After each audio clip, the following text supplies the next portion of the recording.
Hello, everyone. My name is Ebony Omolara, and I am the founder of Cultured Waste, which is a waste speed company encouraging women empowerment through self love, body positivity, and confidence. And all that really means is that our emotions are so, I don't even want to say pivotal, because pivotal is the point of change. Our emotions have such a huge impact in everything that we do, everything that we choose. And so being able to scan our emotional body to understand what we're feeling, why we're feeling that way, and what we want to do about it will help us to make healthier choices. Because oftentimes or not, when I look back at things I would regard as mistakes or things that I regret, I had to look at the root of why I made that choice. And it often lay in my emotional body. So if you've ever broken a bone, if you've ever, I don't know, been pregnant, I don't think I've ever had an x ray scan, but the point of an x ray scan is to look beneath the surface and to be able to see what's going on by your bones and things like that. Um, this is essentially the same thing, but instead of looking at the physical skeleton of the body, we're going to be looking at the emotional skeleton, which oftentimes or not we refer to the chakra system to navigate. So there's seven main chakras, but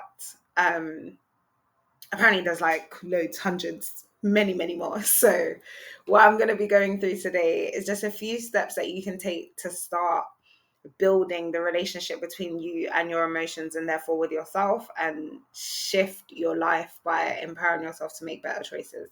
So, when to scan? I normally do this exercise or end up doing something like this when I'm overwhelmed and there's just too much going on around me. And I'm at the time of filming this, I'm 26 years old. I'm single. I don't have any children or anything. My biggest responsibility is my business, but I run three companies in one. So sometimes my head can get a bit overwhelmed. The second time is when I need to focus. So, as well as the fact that there's always a lot of stuff going on, sometimes it is just that, like, I'm okay with balancing a lot. That's natural. A lot of us have to. When I need to focus on one specific thing, I will tune into my emotional body to figure out if there is anything else distracting me or anything else that is like pulling on my attention at that time. And the final reason why I'll normally use the emotional body scan is if I'm confused. So sometimes I just really need help making a good decision, or something is unclear for me, especially where I was around a lot of emotionally manipulative people. So it would be their word against mine. And doing the emotional body scan gave me the opportunity to look at how I felt within it, not how my parent or my partner or anyone felt like I was supposed to feel. So if you ever find yourself in one or three of these kind of circumstances, or even there'll be other times in which you need this, but it'll be for you to understand, okay, I feel overwhelmed right now. There's just a lot going on. Maybe you're short of breath. I would have panic attacks and binge eat a lot of sugar. And so me sharing this with you right now and putting it into a template of, okay, what can we actually turn this exercise into? Because over the years when I've been doing it, it's taken many different shapes and forms. So yeah, just know that you can make it entirely your own.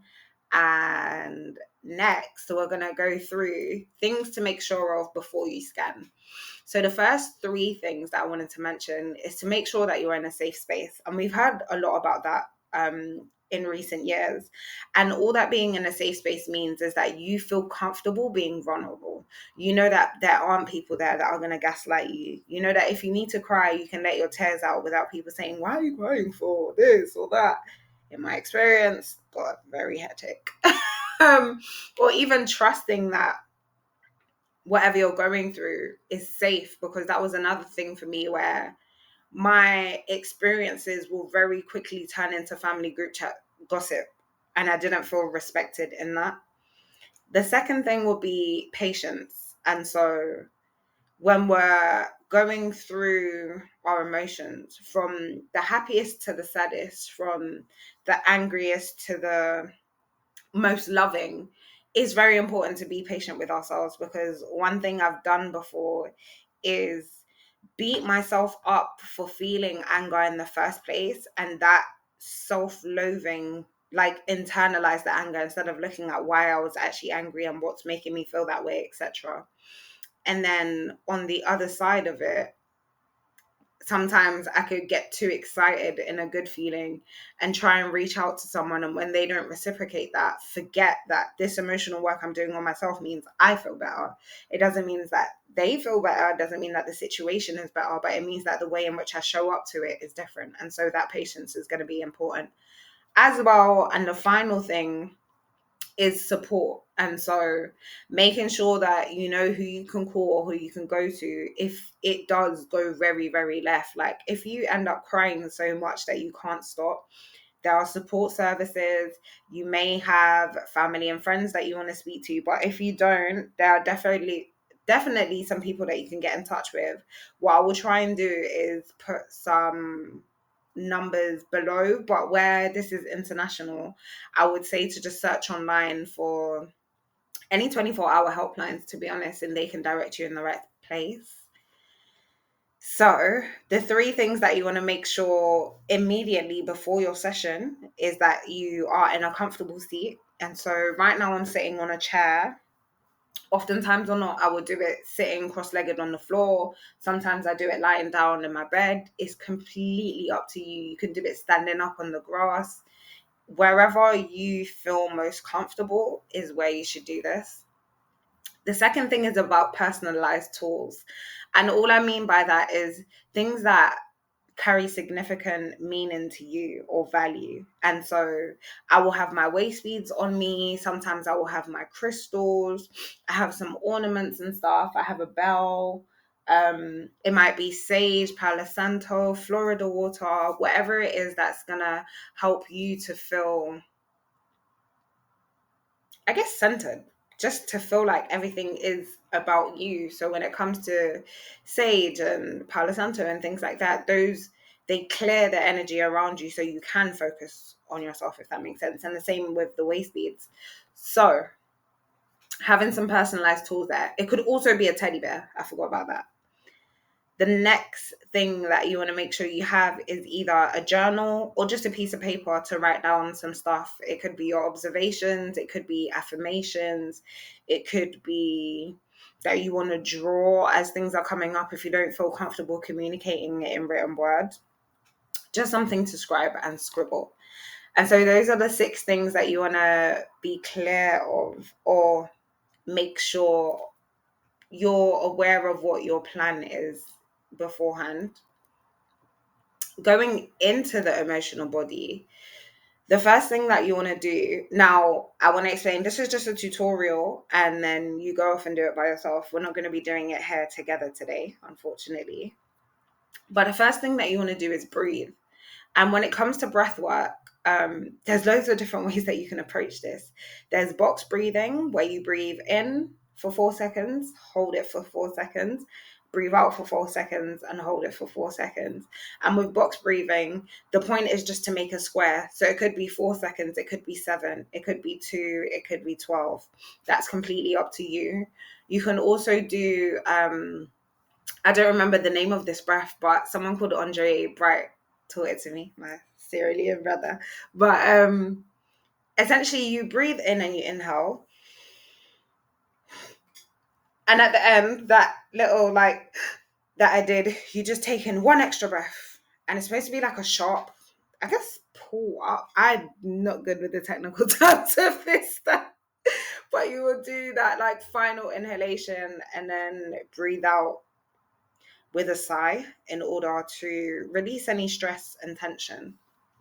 And then there's the Ujjayi breath, which I learned from Nico Marie. She is a black yogi on YouTube. And so it's just breathing in and out of your nose, but you kind of want to create a texture. So as you breathe in and as you breathe out, I feel like that breath helps me with aggression, but there's loads of different techniques of breathing that you can choose, and it's all about what's best for you. You might even decide that you just want to breathe normally, because oftentimes or not, we don't even have enough time to slow down and breathe, yet alone to focus on how we're breathing. So as long as you're just taking deep breaths and getting into your body, then that will work. The second thing that you want to do is to ask your body, actually speak to your body and ask, where do I feel pain, tightness, or weakness? And so for me, those feelings can be different. Sometimes it's like I can feel that the blood does not circulate and how it's supposed to circulate. Sometimes it is actually like a sharp pang of pain where it feels like somebody's stabbing me from the inside. But being able to identify where that pain is and what it feels like. Well, the next thing is actually what it feels like. So this is where you go into describing it. So let's say I'm going to choose, for right now, I'm going to choose the right side of my chest area because it's been bothering me for a while. And so I've got blueberry skin on my teeth. Which is, 1 second. So we were on what does it feel like? I want you to, oh, I was going to do it for here. So here, I'm pressing on my chest. It feels very tight. I know it would have been as a result of my binge eating. It also feels heavy.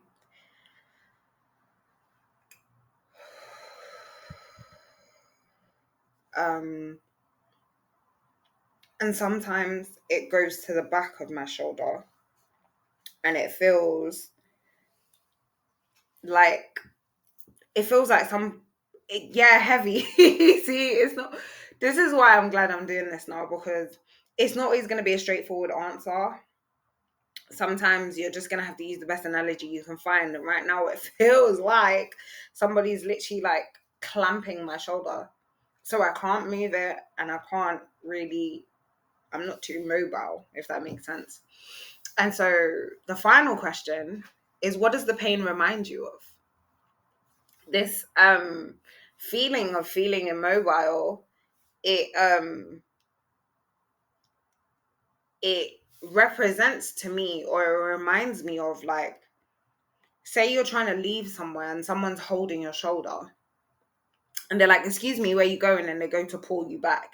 That's where I feel like I am. I feel like in a lot of emotionally abusive relationships that I'm now finding the strength and the courage to walk away from, to set boundaries in, and they're kind of like, excuse me, where do you think you're going? And so it's like this wriggle and tug of trying to get out of it. That's as much detail as I'm going to go into right now, but this is what I mean in terms of what does the pain remind you of. It could be the pain itself, it could be the motion or the restriction that you feel, it could be anything. But I really want you to take time. I would say that's the biggest question to look at, because that's where we then link what our body is experiencing to how we're feeling. And so the third stage is to identify. I want you to identify the best solution for moving forward. And so I've suggested 3 so far. You can massage the area. So where it's my right shoulder and here, I'm probably going to rub my chest area. I also have like a massage gun thing, which I might use later. I'm going to rub my chest area. I'm going to rub just here on my shoulder, because this is where we actually store a lot of pain and soreness, especially emotional pain. And I can literally feel it. And then, yeah, I'm probably going to massage the back as well.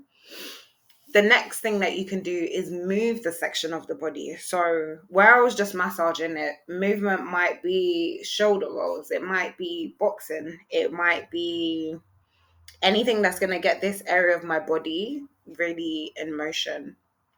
And then the final thing is to communicate the reflection. And so where I was just speaking about like people trying to hold me back or feeling like they have control over me and me feeling restricted in that, it's okay, how can I pull my power back to myself now?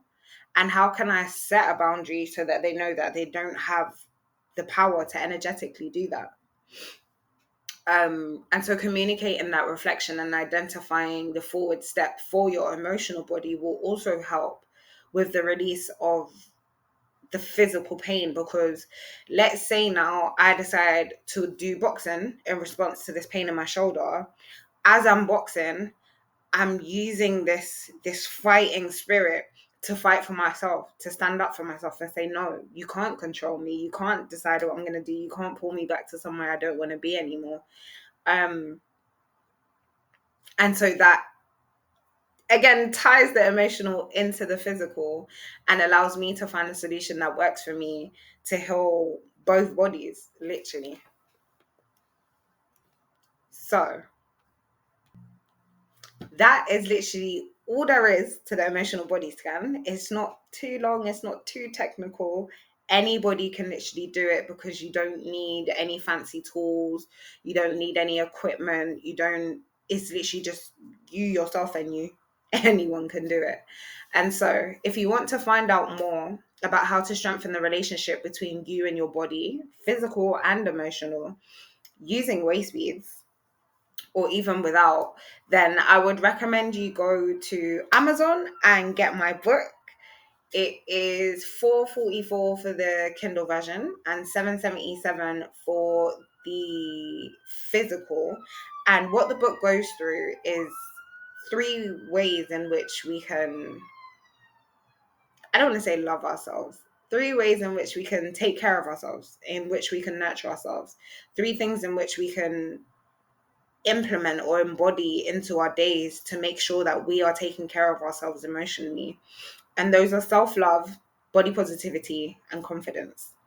And so what the book will do is we'll go through different themes that I needed to explore at the time I was writing it, especially surrounding womanhood, what it means, and how, not how we should feel about ourselves, because there is no should. And that's what this book is about. It's breaking out of who you should be and giving you permission to figure out for yourself who you want to be, and knowing that that is okay. That is more than okay, actually. So we'll go into the history of waist beads a little bit, and it will talk about adorning yourself and really connecting to your womb and understanding your emotions and using it to navigate. And then how those waist beads can help you with your self-love, with your body positivity, and with your confidence. Other than the book, you can also purchase waist beads from us. So we have a TikTok shop where any beads I have already made will go on the store. There's only one of each, unfortunately, unless I just have more than one made in stock. And so those will be on our TikTok shop. Besides that, on our website, you will be able to purchase our catalog. So we have classics, we have specials, we have crystals, we have flags. And then you can also create your own custom waist beads if we don't have what it is that you're looking for, or you want a particular combination or anything like that. In the example of beads I've shown you, the first one is a custom. The second one is a part of our specials. It's the glow in the dark. The third one is a flag. So it's actually the Morocco flag. And then the fourth one is a crystal waist bead, and that is carnelian. The next thing that you can actually do is buy a waist bead toolkit. So making waist beads is what I do after my emotional body scan, because then I find colors and crystals that resonate with what it is that I want to heal, and I create my waist beads. And so you can buy the automatic version, which comes with a USB bead spinner, or you can buy the manual version, which will just come with the needle, elastic, tape measure, scissors, and you'll literally bead onto it. The final thing that you can look at is our wasted gift box. And so with that comes a copy of the book, a manual toolkit, a 3 waist beads. So you'll get a classic, a custom, and a crystal. And then I think it also comes with some affirmation fridge magnets. Not I think, it does. um, and then the final thing that you can do is to book a workshop. So we've been doing the waist bead workshop since 2021. And what that workshop does is it allows you to discuss self-love, body positivity, and confidence in order to, again, figure out what ways in which you want to embody these themes for yourself in a way that, I guess, acknowledges your uniqueness and also allows you to do it for you. And that is really the main point of this that I want you guys to take away, where what works for me, the results of my emotional body scan, the way in which I choose to deal with those results, etc., it's up to me. There's no dictionary textbook. Of course, there's going to be certain herbs, there's going to be certain crystals that are aligned with, but it's all up to me and what I choose, if that makes sense. I hope it does. And so that is it from me today. This has been the emotional body scan. Again, if you want to learn more about healing your relationship with yourself, grab the book. You can grab some waist beads. You can grab a toolkit. You can book a workshop, or stay tuned for when we have any workshop events. And I will see you soon. Please make sure that you follow us on Instagram, on TikTok, that you connect with us. Well, subscribe on YouTube. I was going to say connect with us on LinkedIn, which you can. Our business page is Ebony Omolara Enterprises. You can also check out the other work that we do. We have creative arts, we have digital marketing stuff. So yeah, check the link below, and I will see you guys in another video.